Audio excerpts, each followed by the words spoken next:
इसी में मैं आपको एक बात बताता हूं। मैं अर्बन नक्सलिज्म पे भी आता हूं। जब ये लोग बात करते हैं तो बड़ी आकर्षक लगती है। मैंने आपको 2-3 बातें बताई कि जगह आप तर्क की कसौटी पे कसेंगे तो आपको वो बात तथ्यात्मक नहीं लगेगी। That things will not look substantive. अब ये बताइए कि अधिकार की बात केकई ने की थी ना।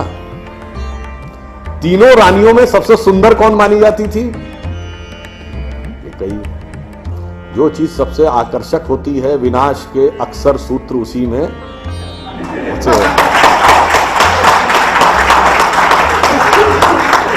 केकई की सबसे प्रिय दासी या साथी कौन थी? मंथरा, जिसको कुबड़ी कहा जाता है। सबसे विकृत चीज सबसे आकर्षक चीज के पीछे छुपी होती है।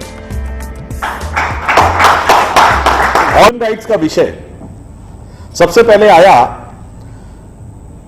जब सेकेंड वर्ल्ड वॉर खत्म हुई, क्योंकि ज्यूज को लाखों की संख्या में मरवाया गया था जर्मनी में।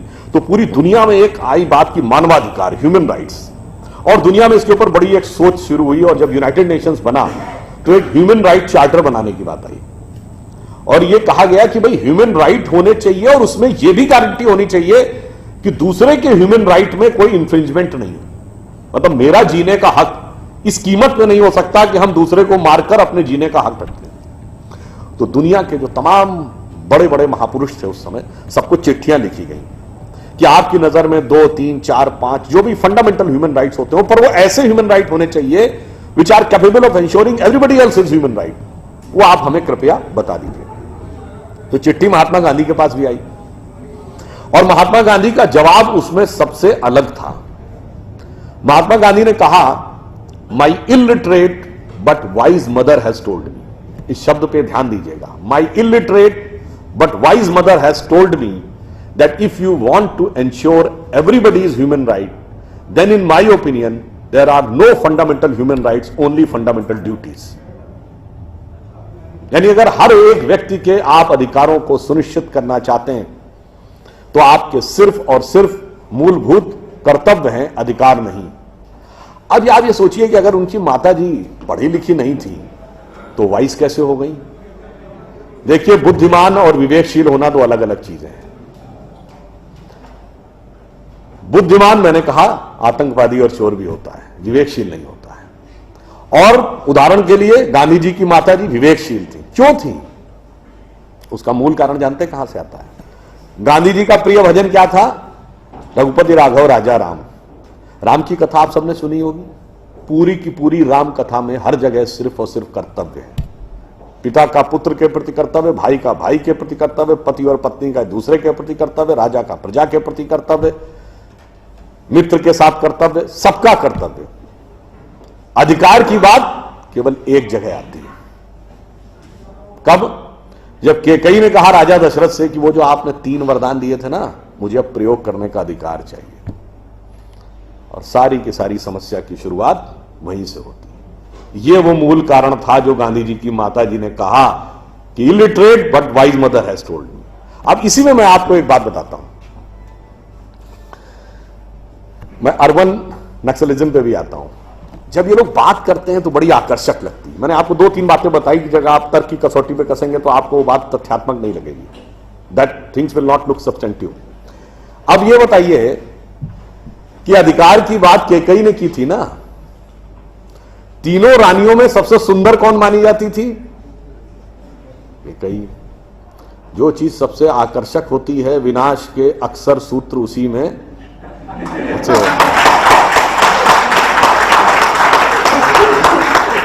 केकई की सबसे प्रिय दासी या साथी कौन थी? मंथरा, जिसको कुबड़ी कहा जाता है। सबसे विकृत चीज सबसे आकर्षक चीज के पीछे छुपी होती है। और मैं दूसरा उदाहरण आपको देता हूं, सबसे खतरनाक चीज भी कैसे आती है। राम कथा में उदाहरण है, रावण ने जब सीता जी का हरण किया तो वो राक्षस के वेश में आया था क्या? साधु का वेश धर के आया था। मगर वो कह रहा था बस लक्ष्मण रेखा पार करो, लक्ष्मण रेखा पार करो। और सीता जी ये सोचकर कि हम तो अच्छा काम करने जा रहे हैं, ये तो एक अच्छा चैरिटेबल काम है, और वो जैसे ही लक्ष्मण रेखा पार करती हैं और उसका असली स्वरूप समझ में आता है। ठीक यही ये अर्बन नक्सलिस्ट करते हैं। आपको एक साधु का आवरण ओढ़ के आते हैं, कहते हैं महान कार्य है, समाज सेवा का कार्य है, इसमें आप जुट जाइए, और एक बार आप अपनी लक्ष्मण रेखा क्रॉस करके वहां पहुंचे तब आपको समझ में आता, मगर तब आप चाहकर भी उसके चंगुल से छुटकारा पाना बहुत मुश्किल है।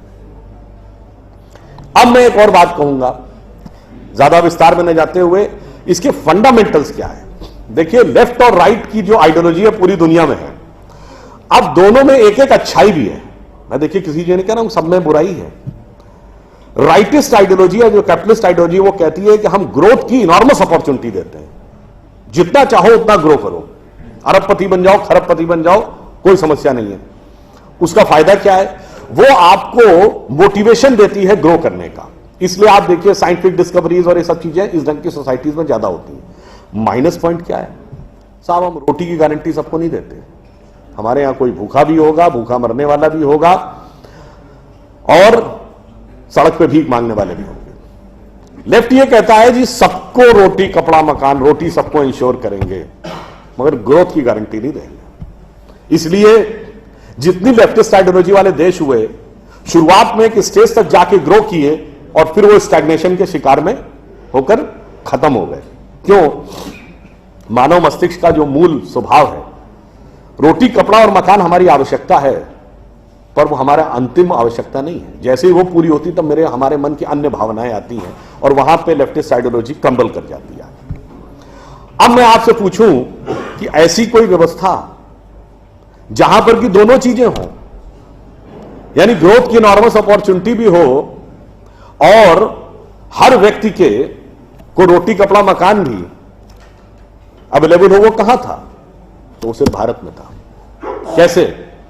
अगर आप देखें, सिर्फ आज से 50-60 साल पहले हम लोगों के ग्रैंड पेरेंट्स के जमाने में बड़ा सेठ वो माना जाता था जिसने बड़े धर्मशाला खुलवाए, प्याऊ खुलवाए, लंगर चलवाए, मंदिर बनवाए, पाठशाला बनवाए, ना कि बड़ा जिसके पास कैपिटल हो या टर्नओवर हो। सीएसआर पर तो हम आए हैं। अब गवर्नमेंट तो 70 साल पहले आई।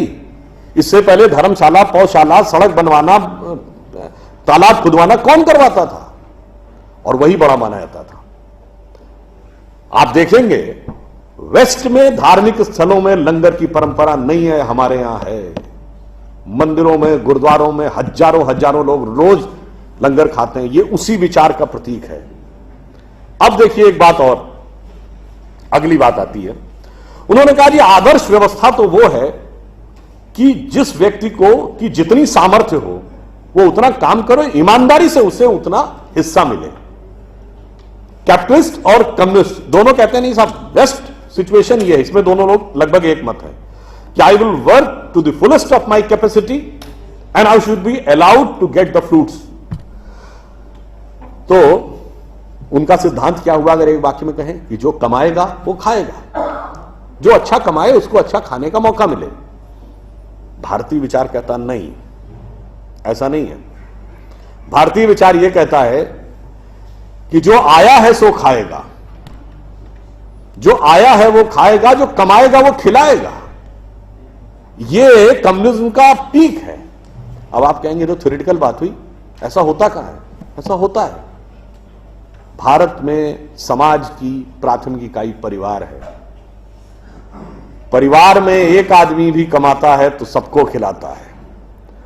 अगर 4 भाइयों में 3 भाई रोजगार से हैं, एक भाई बेरोजगार है, तो वो मिलकर उसका ध्यान रखते हैं। बेटा बेरोजगार है तो बाप मरते दम तक उसका ध्यान रखता है, क्योंकि हमारे यहां कहा गया जो कमाएगा वो खिलाएगा, जो आया है वो खाएगा। अरे भाई आप तो सिर्फ आदमी तक रहे। हमारी ये सोच इतनी व्यापक थी। मैंने कहा ना झूठ के पुलंदे कैसे रखे गए। अगर आप लोगों से बहुत को ध्यान हो तो जब पितृपक्ष आता है, श्राद्ध पक्ष, जिसमें पूर्वजों के लिए किया जाता है, तो उस दिन जिस दिन आप अपने पूर्वजों का तर्पण करते हैं, उस दिन क्या होता है, 3 खाने के हिस्से निकाल के रखे जाते हैं। किसके लिए? एक कुत्ते के लिए, एक कौवे के लिए और एक गाय के लिए। क्यों? हमारे यहां गाय देवतुल्य पशु माना गया है, हाईएस्ट पेडेस्टल पे है। कुत्ते को शमशान का के देवता भैरव का वाहन माना गया है, एंड ऑफ द लाइफ की तरफ दर्शाता है। और कौवा उस प्रकार की श्रेणी का जंतु है जो कि तमाम गंदगियों को साफ करता है। यानी हम सिंबॉलिकली ये कह रहे हैं कि अगर भगवान ने हमको सबसे developed creature of the earth और ऑफ द यूनिवर्स बनाया है, तो लोएस्ट से लेके हाईएस्ट तक हर आदमी का ख्याल रखना हमारा कर्तव्य है, हर जीव जंतु का ख्याल रखना है। वो वहां तक पहुंचे नहीं पहुंचे। इसीलिए मैं कहता हूं कि सिस्टमेटिकली बैठकर आप लोगों के दिमागों में, हम लोगों के दिमागों में 2-2, 3-3 पीढ़ी से ऐसी चीजें बैठाई गई जिसके ठीक उलट थी।